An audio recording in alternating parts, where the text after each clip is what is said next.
Hey, what's up, everybody? Bdf 44 coming at you with another video. All right, so pretty nice day. It's the calm before the storm as it pertains to a heat wave that's hitting us starting from what I understand tomorrow. It's supposed to be about 96 or something like that. It's going to jump from where we are right now, which is probably no more than like 85 to like 90 something. So not looking forward to it, but I'll be moving on from my room that day, and I think it's supposed to be that kind of hot for like 3 days. So I'm really hopeful that they'll be able to give me an AC room for this next cycle, because if they don't, boy, it's gonna be hot and it's not gonna be very comfortable to deal with it. Yeah, man, I feel pretty good. I mean, a little bit of a headache. I think it has something to do with all that buzzing they were doing yesterday, and I told y'all the smoke was coming through the room. My body's sensitive to a lot of stuff, so I think that might have something to do with it, breathing some of that in. And so, it is what it is. This air should help. Did a little laundry this morning, of course, got packed up, ready to go. All of that's done.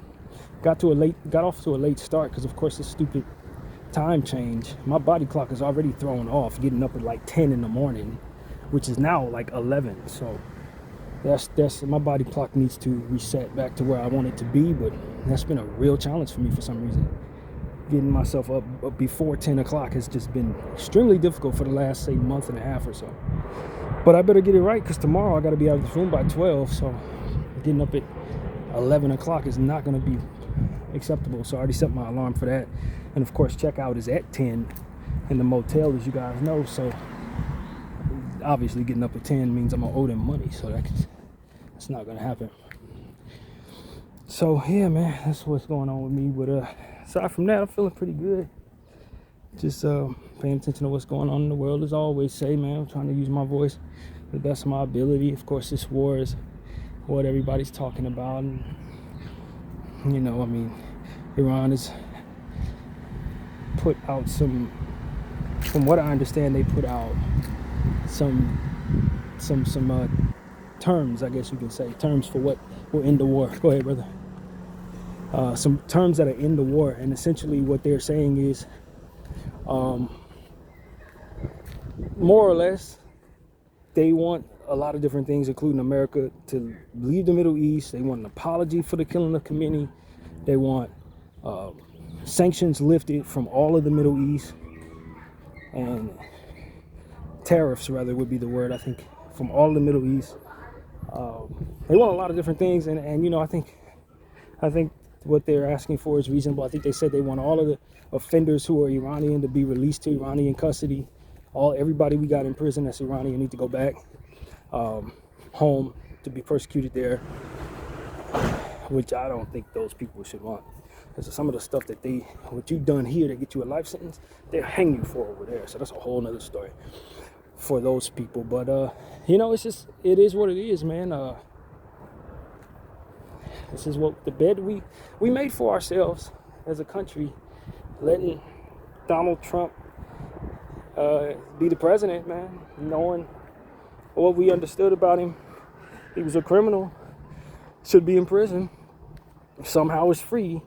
In the streets, when that's the case, you usually think, okay, that person struck some type of a deal. They are cooperating somehow.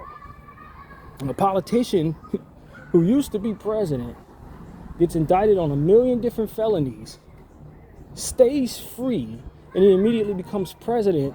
It's going to be some type of terms for him in order for him to be able to keep his presidency. And I don't think people really understood that when they were voting for this man. Like, if they succeed in getting him in here, it's not going to be like the last term. It's going to be a whole new thing, because at the end of the day, he's free for some reason, and it ain't for the reasons that help us, I'll tell you that. So what I'm coming to understand at this point is that now we're seeing that what he's in office for, what it is that he was basically pushed into office for, why he was freed and pardoned on all of his felonies. It's because they wanted to push the agenda we're seeing today. He hasn't even been in office fully for 1.5 years, and we're already at war. Already lost thousands of soldiers, stuff like that. It's like, man, America, if y'all would have been paying attention to that genocide you would have already knew all the players in the game, all the psychology in the thing. I keep on telling people that's what it really comes down to. Nobody who was paying attention to that genocide was confused about who to trust and who not to trust. Nobody who watched what happened in Israel and in Palestine for the last 3 years thinks for 1 second that you can trust any of these characters. And so because American public didn't care, they didn't see it coming, and now it's too late. People starting to wake up, but it don't even matter that you awake now. They already doing what they doing. Plans set in motion, bodies already dropped, children already killed. It's already done, man. It's already done. Now we've created a real enemy that I don't think was a real enemy to us. Might have been an enemy to Israel. Might have been an enemy to some of our government people who stand to benefit from Israel being the superpower in the Middle East. But as far as the common you and I, we ain't got no enemies in Iran, man. I don't know anybody in Iran. You know what I mean? So it's like, it shouldn't be a situation where suddenly we're rooting against Iran in some type of warfare and sending our kids over to kill and die against them. It's just silly, and now it's too late. Now we're already there. And so, what I've also come to understand is that the administration has released quote unquote intel on the idea that Iran is intentional on sending drones to my state, California, to hit undisclosed targets. What I also understand is that the possibility of a false flag and Israel/America go hand in hand, and they have no problem killing regular people to make a point or to smear someone else. What's the word? For some reason it's not coming to mind. Frame someone else. And that's essentially what I expect that they're trying to kind of prepare us for. Is essential. The psychological framing of Iranian people is to say, yeah, they're targeting civilian sites. No, if they're targeting this state, they're likely targeting military bases, just like they targeted military bases in the Middle East. If they're going to target anybody, it's likely going to be the military base down in San Diego, the military base that I drove someone to when I was doing Lyft. Edwards. If I'm to guess what Iran would technically target, it would be the military bases. It would be federal buildings. You know what I mean? Iran has never shown, based on what it is I've been paying attention to, it's a whole lot of this. Iran has never shown itself to be liars, and they've never shown a desire to attack innocent people. Now, I do believe that with the strikes that are taking place in Israel right now, there's been a lot of people who probably didn't deserve to die that's been hit. It's not just Iran targeting Israel now, though. It's all the enemies is shooting. You got Hezbollah shooting at Israel. You got Iran shooting at Israel. You probably got other people who pretend to be them too going at Israel. Because everybody hates Israel at this point. And when you see your enemy getting jumped and he don't have no defenses, and you walk by as he's getting his ass whooped, you may throw a kick in yourself. If you hate him enough, you may plunge a sword into his stomach if you hate him enough. And just keep on walking like you didn't have nothing to do with it. I think there's a world where that's going on now, because Israel done picked fights with every damn body and have made enemies of their own allies by creating blackmail scenarios for which to gather allies. So even the allies hate their ass. And that's a real thing. That's a real thing. And I've been trying to tell people about this for a while too. Israel don't have too many friends. Zionists don't have too many friends. They have people that are aligned with them because it's in their best interest to, for whatever reason. And in a lot of cases, it's because they forced them people into those positions by way of what they know in regards to those people and what they can do to you with that intel. And so, as I've been saying a million times over, if you're being blackmailed by somebody, are you actually on their side? If they got a gun to their head and someone's about to pull the trigger, are you screaming, no, don't shoot him? No. You're sitting there minding your damn business, hoping they pull the trigger so that you can be free of that blackmail. And I think that's exactly what's going on with a lot of this, a whole lot of this. So plenty of people who are screaming for the best for Israel, who really want Israel to die. They would kill everybody there to get out from under what it is. These are corrupt individuals to begin with in a lot of cases. Others who are not being blackmailed are only there for their own interests and probably don't like Israel very much because of how Israel been acting. Probably would just as well like to do a different deal with somebody else that they don't particularly despise as much, or somebody that won't particularly turn on them for which Israel's proven themselves to do. People who ain't proven themselves to be absolute liars at every turn. So you got to ask yourself, if you Israel's ally and they ain't done nothing to hurt you, but you see them lying about everything they doing, you know of the things that they do in false flag situations, you're starting to find out about the history of these people and where they actually come from, and that they are not actually Jewish, and that they are actually devil worshippers, and that they do have a lot to do with the Epstein stuff that's going on. If you've been in business with Israel, it didn't necessarily mean that you knew all of this. If you were doing work for Israel, and even in some cases pledged to Israel, you may not have necessarily been privy to all this. Now, they lie to everybody, they probably lied to you too. And I think there's a world where a lot of those people are saying nothing, but in the privacy of their own homes, or when they're in the dark, they want out from under Israel. They secretly want Israel to be destroyed. They're waiting for opportunity to throw a punch at Israel because they found out something based on things that can't be spoken of, but have been unearthed. You got to look at it like this. You got people like Candace Owens and Tucker Carlson and various different independent media people who are unearthing truths about Israel. Some people are in Israel's back pocket who have done enough in their own right to where if they come out and do anything against Israel, it's bad for them. Or if they come out and show that they supported Israel, then it's bad PR for them. Or if they come out and show that they secretly had allegiances with Israel, then all of a sudden it's bad PR or what have you, or they lose people. So it's not in their best interest to say anything at all. But because things have been spoken of that started revealing certain things, now they're putting two to two together in their own scenarios and finding out Israel screwed them over. Finding out Zion has been screwing them over.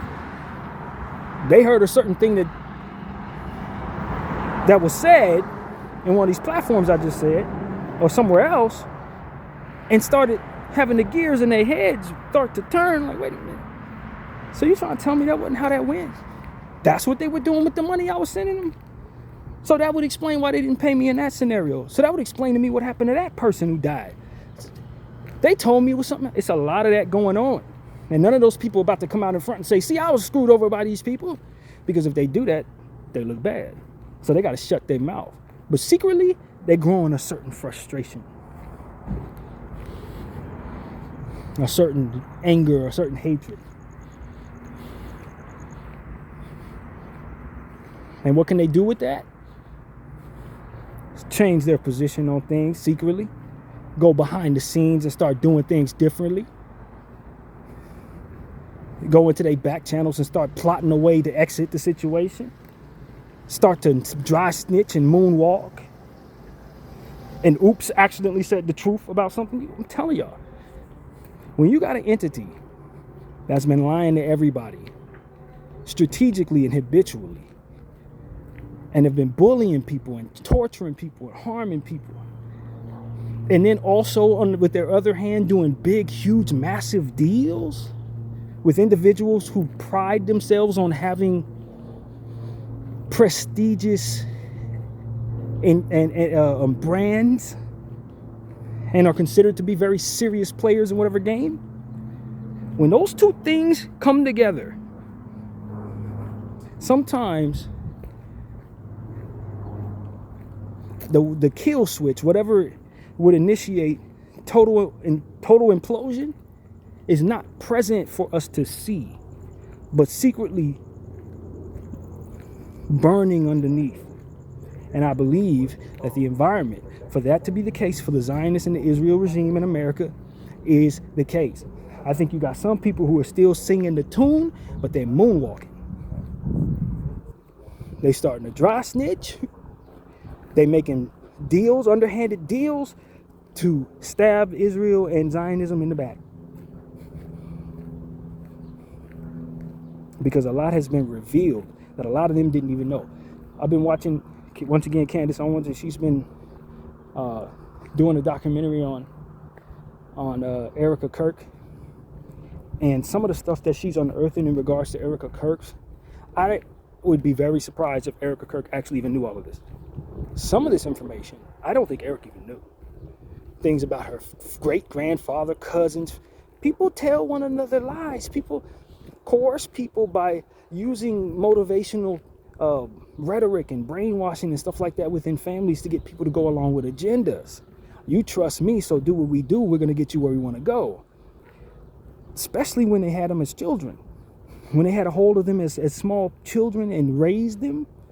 You can have a kid dreaming of something. All you got to do is suggest it the right way. If you know what you're doing psychologically, you can have them wanting things that fit your agenda.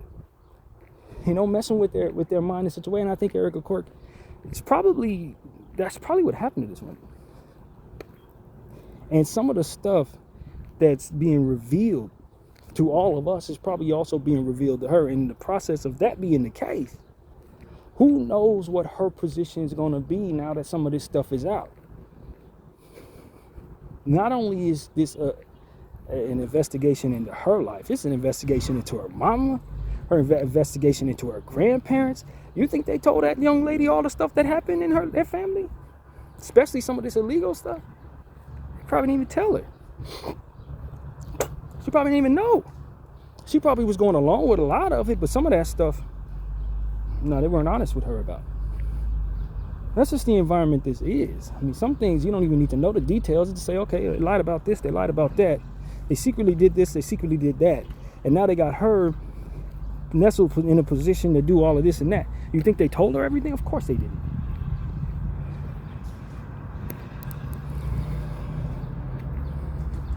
And that's leverage for her if she knows how to use it. That's motivation to start moonwalking or even just come out and tell the truth. That's motivation for her to start just basically malfunctioning for what it is that they ultimately wired her to do or be. And I'm going to be paying very close attention to this individual going forward. Because I think if and other people who have heard to say the same thing, predictions are correct. She didn't know half of the stuff that's being revealed to all of us about her and her family. She knew some of it, but she didn't know the stuff that probably is most juicy, some of the worst of it. She probably didn't know. And if she were to know some of this, would she have gone along with any of this? Would she be behaving with as much confidence? Would she be comfortable with some of the things that she'd be comfortable with? Would she trust the people that has ultimately coached her? Would she have been fine with what happened in certain situations that she was otherwise fine with if this information was fully in her face? And then this goes to show the same for other people, other players in the game. In order to get people to go along with nonsense, it don't necessarily benefit everybody for everyone to know everything. And in these situations, stuff is being revealed that I don't know if it really benefits everybody in the game to know. And so it's a lot going on when it comes to the Zionism, Israel's, America thing, you know, Epstein. It all ties in with one another. And it's not, I mean, that's kind of how, that's predictable at this point from within my mindset, looking at certain behaviors and seeing how people are repeating those behaviors and looking at just individuals' proximity to one another. When certain documentaries are provided, we start finding out these people either knew each other or were one degree of separation away from one another. And you start finding out that all of this is ugly, uglier than we even imagined, and is not as simple as what it is that basically we've been able to put together in a lot of cases. a lot of people are saying the war is a distraction from the Epstein files. I think the Epstein files were in place to provide leverage to start the war. I think it's the other way around. I don't think the Epstein files necessarily are what the main focus was for the players involved. It was what was needed to get everybody in position to start the process of what's going on. That's what I think. I don't think the Epstein files are the distraction. Now, the Epstein files for us as American citizens is the most important thing, because what's being revealed to us is so ridiculous, so disgusting. But for the people who are trying to move money around, for the people who are trying to control powers, they're trying to power shift. They're trying to power shift. They're trying to put flags down in different lands. And so it seems to me that Epstein files and all of that whole crap was the leverage to get everybody in position to do what they're supposed to be doing. And that they're moving forward with the war. And we're being revealed the Epstein files, I think, because it's no longer necessary that leverage be in place. I think that's what's going on, to be honest with you. That what the files were supposed to do has already been done. Whatever they needed people to do, and they were using the files against them, they've already started that process and probably don't need them files in place no more. They don't need that leverage anymore. That's the only reason why we're getting it. The files has been in place for several presidential terms, from what I understand. So the timing of this coming out and then the war kicking off at the same time, basically, I don't think that is a coincidence at all. I think the files did what they were supposed to do for the players involved, and now it's just information that no longer moves mountains anymore. That's essentially what I think is going on there.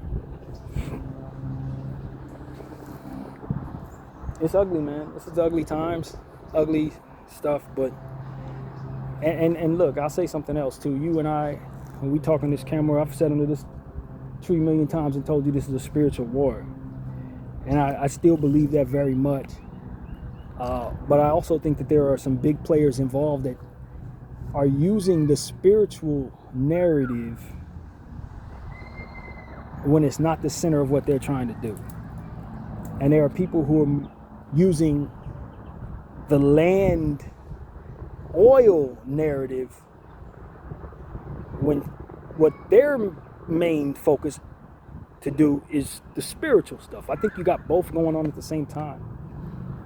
If my tea leaves are telling me correctly, you got people who are thinking they're getting over on one another when really they're pandering to one another's bottom line and initiating both one another's intentions at the same time.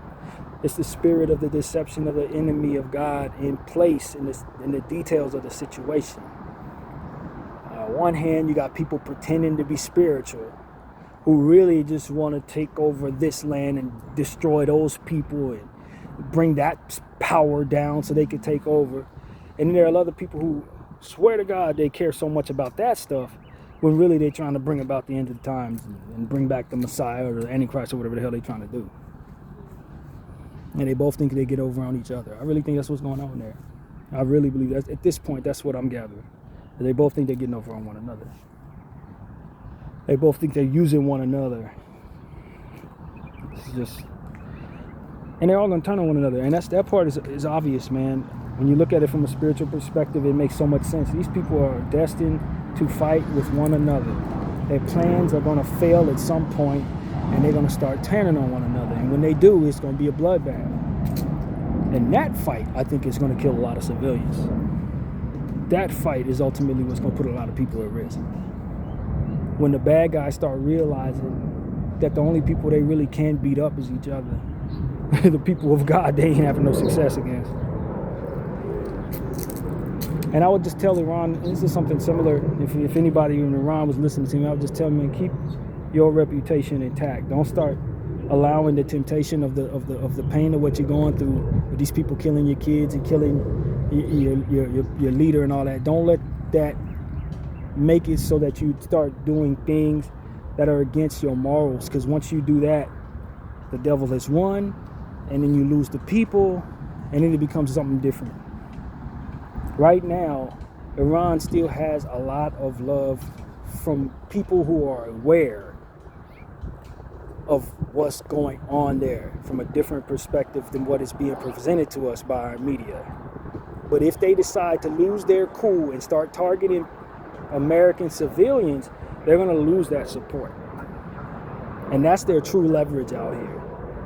That's their true leverage, because we can always look at the Epstein files, look at our government and say, yeah, those are the bad guys. And then look at who they're targeting and see the dead children and say, yep, those are the guys on the right side of history. If they decide to start betraying their two things, if they start betraying their morals as it pertains to harming citizens, they're going to lose support. And if they start lying, if they don't keep their word, they're going to lose support. They have since kept their word. They've proven themselves to be the more credible side. When they say they're going to do something, I believe they're going to do it. Their words match their actions. And that is what I think continues to garner them the support that they need.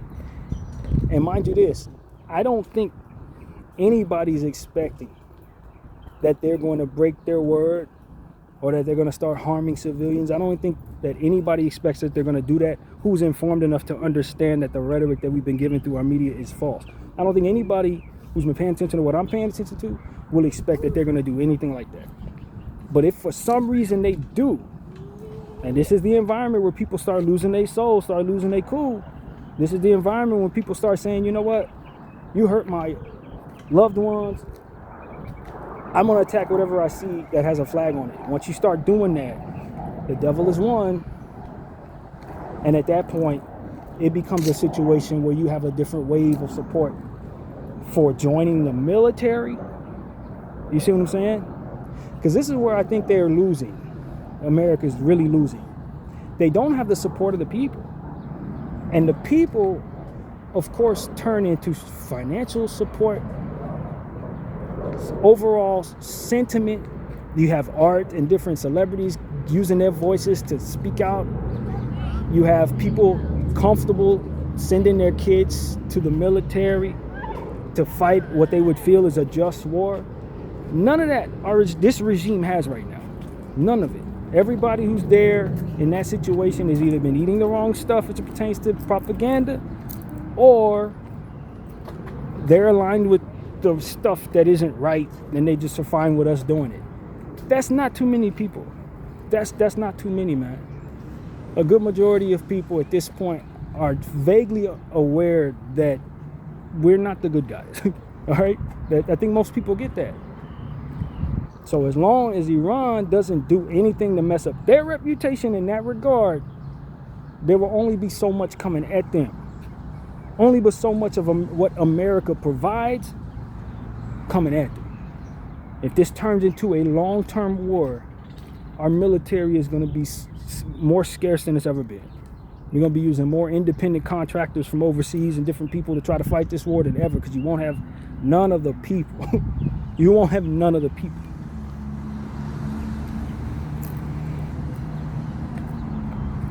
And this whole talk about America being willing to use nuclear warheads, or Iran being willing to use nuclear warheads, I don't think that's a win. I don't think that's a win. That deteriorates the economy of many nations. And I don't think that's a win for either side. I don't think either side should think that's a win. Now, from a spiritual perspective, if you're serving Baal, then you're probably happy to do something like that just for the sake of destruction. But I think if the end game is to be able to accomplish your goals in controlling people and controlling the world, then destroying the world is going to end your game early. And I don't know that's what most of these devil worshippers actually want. I don't think they want to end the game early.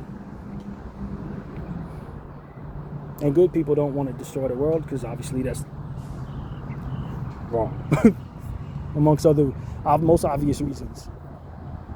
But you can effectively expect that you will destroy the world if you start this nuclear thing going the way that these countries are capable of. And so that's like chaos, doomsday type scenario, and I don't think the enemy's going to want to do that unless he feels like he's absolutely losing, and I think he's far too arrogant at this point to actually believe he's losing. That's what I think. But as I told you guys last time I was underneath this tree, I think the bottom line for the enemy is to ultimately facilitate his own loss, and then from there destroy as many people as possible. I really do believe that. But I think America, we think in a lot of cases we're the center of the universe. Our government thinks that. Some of our citizens think that we're the center of the universe. We're the main characters in every story. And everything revolves around us. And I think this particular situation might teach us a little more about what our limitations are. Our limitations in a lot of areas that is just devoid of our understanding as a collective. We got the strongest military. I've been listening to military people online speak about this, and they represent our military, telling us that we don't have the strongest military, that we can't win every war, that we can't beat everybody.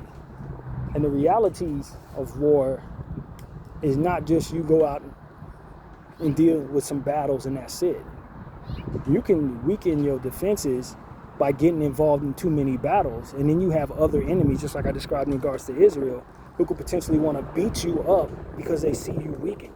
That's what we're at risk in regards to doing. You mess around getting into this battle with Iran, go to blow with Iran, and then find out you got somebody who's been waiting for you to be weak enough to attack you from the side while you think you're only involved with Iran. All of a sudden you got somebody else coming, and they don't give a damn. They have a different way of approaching civilians. They have a different way of approaching what targets they go after, etc. It's just not smart to pick a fight with somebody you can't beat, because it can weaken you in a fight like that. And not only may you lose the war you're in, but you leave yourself vulnerable for other circumstances, other attacks.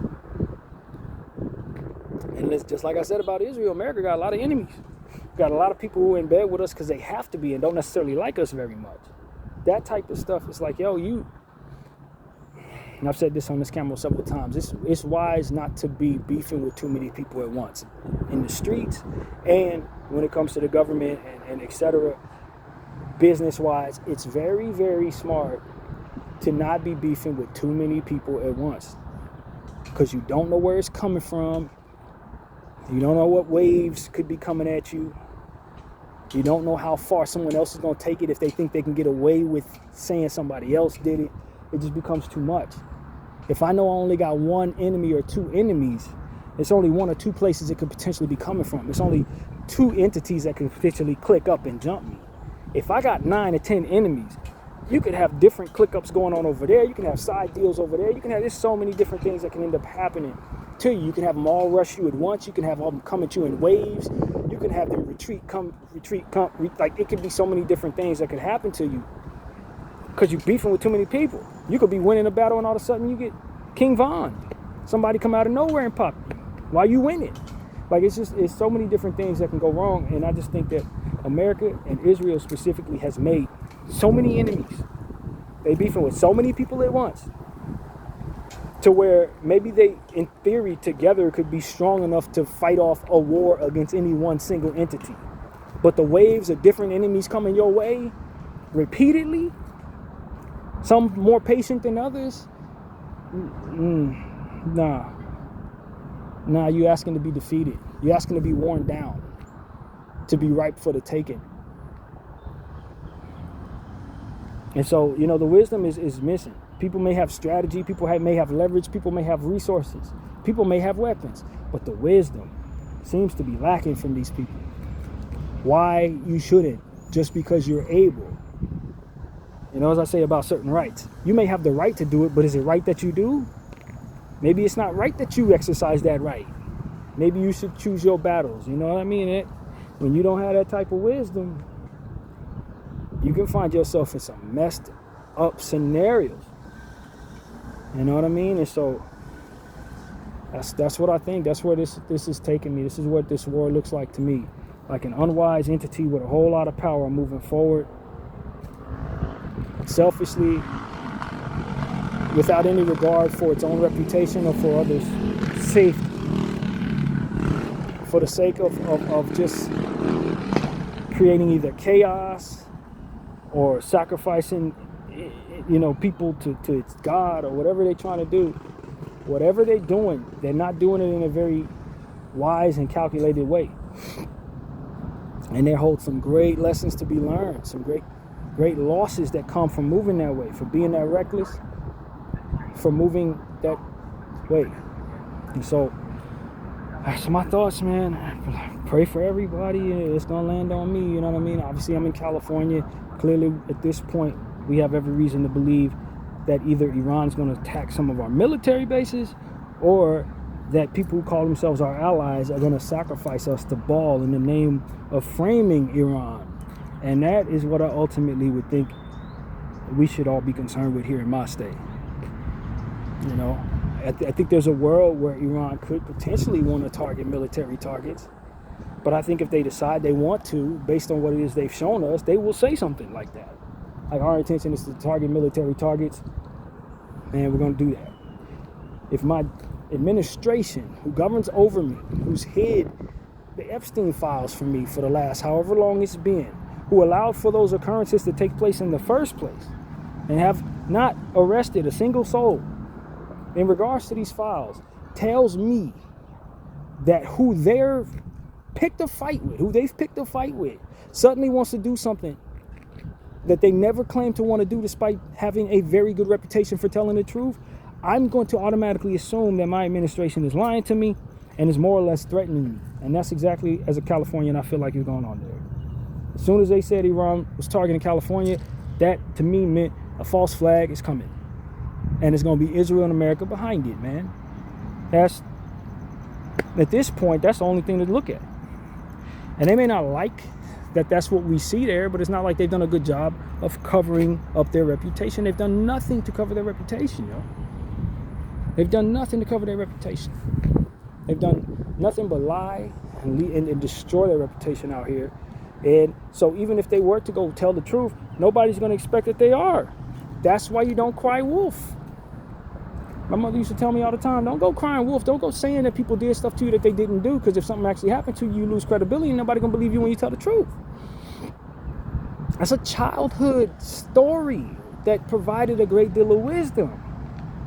Wisdom that a lot of these Israelis and the Zionists don't subscribe to at all. They cry wolf all the time. Anti this, anti that. They hate me. That's why they hold me accountable. They hate me, and that's why I gotta be so aggressive and hurting other people. All you're doing is crying wolf all the time. So if somebody really do come after you, and you really are victims, all I'm gonna think is you're doing more of the same. When you really do tell the truth, and something's happening, we've been lying about everything else, but we're telling the truth now, I'm not gonna believe you telling the truth now. You know what I'm saying? That's why it's not wise to lie all the time, y'all. And I don't know what type of strategy or some chaos, psychological chaos methods they trying to use by lying all the damn time. But believe me, there's a certain wisdom that the liar needs to respect that they are not respecting.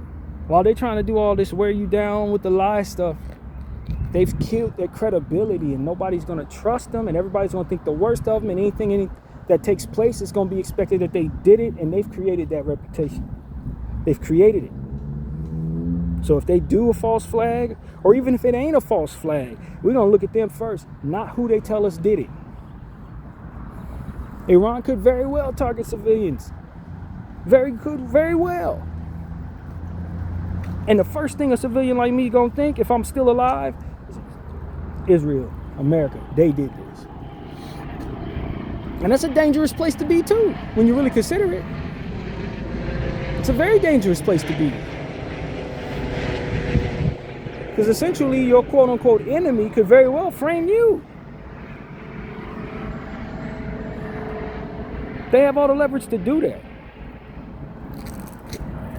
And so, like I said, these are self-destructive devils, man. That's what it really comes down to. The devil's going to facilitate his own failure regardless. And this is one of a million different ways these devilish individuals are potentially facilitating their own failure. And they're the last ones to know, picking fights with big old Iran, who's basically minding his own damn business, trying to not only break the country, but try to break his heart by targeting children, civilians, like killing this man, the Ayatollah, and his grandbaby and all, like, you know what I mean? Trying to provoke him into being murderers of innocents themselves. It's just, there's a reason why you don't behave this way. There's a reason why individuals should never behave this way. And regardless of what they think they figured out, that works when they do, they're still going to have to take the losses that come when they do. And that ultimately will prove to not at all be worth it. Not at all. And judging by their miscalculations and how they are so much of a failure in regards to reaching the American people with this weak propaganda that no longer works. They're still applying psychology that worked on people who didn't have the internet in their lives, a time where people did not communicate with one another very much outside of their circumferences. Using psychology upon a people who only got their news from propaganda sites. They're still using psychological waves that only apply to that world right now. So why would I think that other calculations that they're making in other areas are any less flawed when they're this out of touch in the areas that are clear to me? Picking a fight with Iran and essentially underestimating Iran's capability to defend themselves. That's crazy. Another one of those childlike wisdom scenarios that you learn when you're a kid. Don't pick a fight. Don't be a bully. Don't, you know what I mean? Don't run your mouth and think you can't get hit in it. Like, you're gonna learn this stuff as a child. You know what I mean? And they didn't teach these things to their kids. These kids are grown up and they're doing stuff that you learn when you're 10 and 11 years old not to do as grown men with a lot of power. And that's exactly what I see, man. It's exactly what I see. A bunch of kids that just were not given the wisdom that would have helped them avoid some very serious losses, man. And instead we're taught to do the opposite because that for which they were taught was taught to them by people who hated them, who probably laugh at their failure, who probably targeted them as children and abused them as children. And that's what I see. When you think about what I'm looking at in regards to Israel, when I look at some of these government officials who are screaming this Israel, this, that Israel, I look back at some of the children who are growing up in their times, and I just think they were the ones who were getting the worst of it. They were the ones who were not taught to not fight bullies or not be a bully. They were being molested, they were being abused, and then they were taught to be monsters. And this is the result of that. They grew up and this is what you see. That's exactly what I think went on there. When you look at that Talmud, and that Talmud's been talking about all this stuff about, oh, it's okay to hurt a 3-year-old, it's okay. They traumatize a generation of people who are now grown-ups with a lot of power. And this Talmudic stuff that we're seeing, this ain't new. This stuff has been in rotation for years. So those people who are grown right now were once children. These Erica Kirks, they were the trafficked kids. That's what I've come to conclude. And that's why they don't have the most simple of childish wisdom. Because they weren't taught any of that. They were harmed, taught the wrong things to facilitate their failure, and now they're in positions of power, and then they're doing what they know how to do. And that is ultimately what I actually see there, man. That's what I see there. And when you look at it that way, it makes a lot more sense why they keep on lying. Why they keep on picking fights with people that have no business. Why they underestimate opponents and stuff like that. Stuff that we learned as kids not to do. Simple stuff that you learned after your mother gave you a spanking not to do. Don't lie. Don't pass false judgment upon your brother. Don't. Little stuff that keeps you from getting your butt whooped. They were taught to do those things, man. And it shows in their actions. It shows today. It shows. And look, Iran gonna teach them a hard lesson. They're gonna teach them the lesson they should have learned from their parents, if they had responsible parents that actually loved them. You know what I mean? This is what they would have learned. This is the lesson that they're gonna teach the next generation through their example. And this is what happens when you do these things. Don't be like Israel. Look what happened when they attacked Iran. You see how that played out for them? Don't be like that. You see how they bullied Gaza and how they did when they thought they were so strong and this and that, and you saw what happened to them. Don't be like them. That's what it is. It's a lesson. It's a lesson learned for all of us, for all of the children that are to come. They're going to read about these people in the history books, and they're going to understand why they shouldn't behave that way themselves. And so that's what I'm telling y'all, man. We learn, y'all. One way or another, either you're going to learn these lessons or you're going to be the way someone else learns these lessons, y'all. Bdf 44, I thank y'all for watching. I'm out.